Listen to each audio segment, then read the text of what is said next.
Puedes leer correctamente todas las palabras de un versículo y aún así entenderlo completamente mal. ¿Sabes por qué? Porque ignorates el contexto. Y hoy quiero enseñarte algo que puede cambiar para siempre la manera como estudias la Biblia. Antes de interpretar un versículo, tienes que descubrir dónde está ese versículo, qué está sucediendo, quién está hablando, a quién está hablando, por qué está diciendo y qué ocurre antes y después. A todo eso comenzamos a llamarlo contexto. El arte de predicar. Método 1.000.000 de predicadores. Fase 1, formando al predicador. Hemos hablado de exégesis, hemos hablado de hermenéutica, hemos hablado de eisegesis. Ahora tenemos que hablar de algo indispensable para interpretar correctamente la Biblia, el contexto bíblico. Contexto significa, en términos sencillos, todo aquello que rodea el texto y que nos ayuda a comprender correctamente su significado. Uno de los errores más frecuentes cuando estudiamos la Biblia es tomar un versículo separado de todo lo que lo rodea y comenzar inmediatamente a preguntarnos, ¿qué significa esto para mí? Pero esa no debe ser nuestra primera pregunta.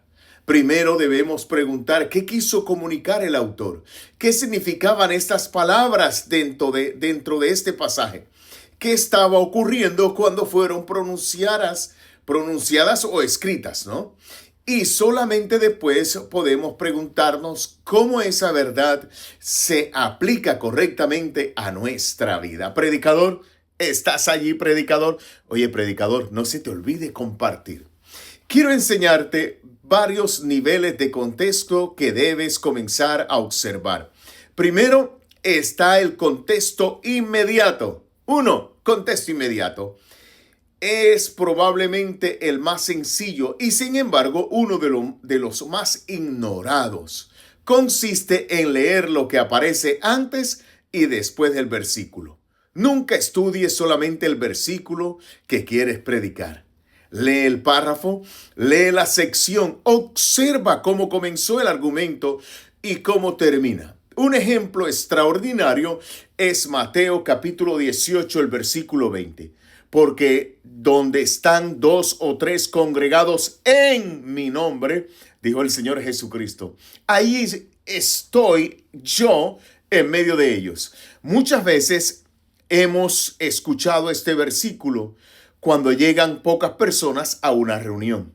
Alguien dice, hermanos, no importa que seamos pocos, porque donde hay 2 o 3 reunidos, allí está Jesús. La presencia de Cristo con su pueblo es una verdad bíblica. Pero aquí viene la pregunta exegética. ¿Es ese el asunto específico que Jesús está enseñando en Mateo 18:20? Lee desde Mateo 18:15. Jesús está hablando del hermano que peca, de ir a hablar con él, de buscar restauración y si no escucha, llevar 1 o 2 o 3 testigos. Después habla de comunicar el asunto a la iglesia, o sea, creció el problema, ¿no? Entonces aparecen nuevamente los 2 o 3 y la presencia de Cristo en medio de ellos. ¿Te das cuenta de que lo que acaba de ocurrir? El contexto nos permitió ver mucho más que un versículo aislado, predicador. ¿Estás allí, predicador? Oye, predicador, no se te olvide compartir. No se te olvide compartir. Y escucha esto, una verdad puede ser bíblica y sin embargo no ser la verdad específica. Si te das cuenta, puede ser bíblica, pero no puede ser la verdad específica que ese texto está enseñando. Segundo, tenemos el contexto del libro. El contexto del libro. Mateo 18, ¿qué nos enseña? ¿Qué nos enseña? Vamos a dejártelo de tarea, predicador, porque vamos a ir al contexto histórico y cultural. Contexto histórico y cultural. Ok, la Biblia fue escrita para nosotros, pero no fue escrita originalmente a nosotros. Sus autores y primeros receptores vivieron en épocas culturales estructuradas, sociales, costumbres y circunstancias diferentes de las nuestras. Cuando Jesús habla de samaritanos, fariseos, denarios, talentos, bodas, pastores, viñas o determinadas costumbres, Jesús, oye bien, determinadas costumbres que Jesús habla, oye, no son las nuestras, son costumbres judías. Nosotros no debemos imponer automáticamente nuestra cultura dentro del siglo XXI sobre aquella palabra. Ok, tenemos que viajar a esa época, por decirlo así, al mundo del texto. Tenemos que ir al mundo del texto. ¿Me acompañas, predicador, al mundo del texto? Pues vamos allá, al mundo del texto. ¿Qué significaba aquello para las personas que escucharon esas palabras por primera vez? Cuando Jesús, oiga bien, quiero decirte el cuarto. Te quería decir algo de Jesús, pero el tiempo pasa muy rápido. Así que cuarto, está el contexto literario. Contexto literario, predicador. No interpretamos una parábola exactamente de la misma manera que interpretamos una epístola. No leemos un salmo exactamente como leemos una narración, ¿ok? En la Biblia encontramos narrativa, poesía, profecía, literatura sapiensal, evangelios, parábolas, epístolas y literatura apocalíptica, predicador. El género literario importa porque nos ayuda a reconocer cómo está comunicando el autor su mensaje. Quinto, tenemos el contexto bíblico o canónico. Ningún pasaje bíblico existe completamente aislado del resto de las escrituras. ¿Lo escuchaste, predicador? No existe ningún capítulo, ningún versículo aislado del resto de las escrituras. Después de comprender lo que un texto significa dentro de su propio contexto, podemos observar cómo esa enseñanza se relaciona con otros textos y con el desarrollo general de la revelación bíblica. Pero cuidado con algo, predicador. No debemos correr inmediatamente a buscar otros versículos antes de escuchar cuidadosamente el texto que tenemos delante.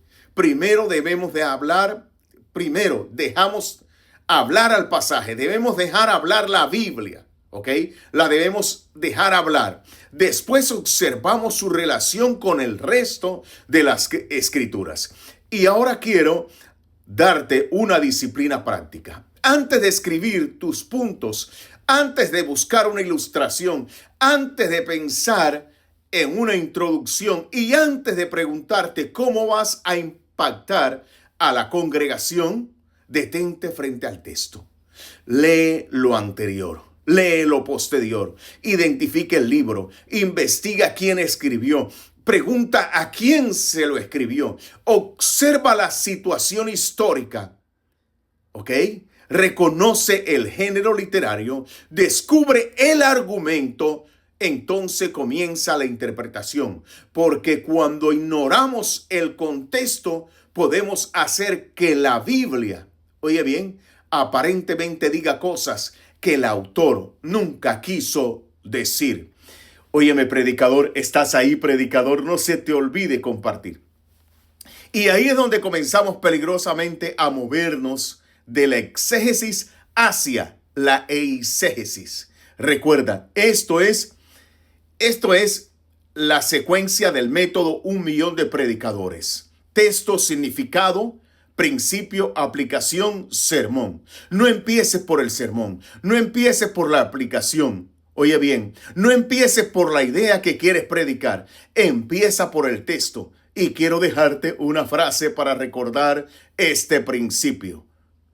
Un texto separado de su contexto puede convertirse fácilmente en un pretexto para decir lo que nosotros queremos que diga. Que Dios te bendiga, que Dios te guarde. No se te olvide compartir, predicador. Bye bye.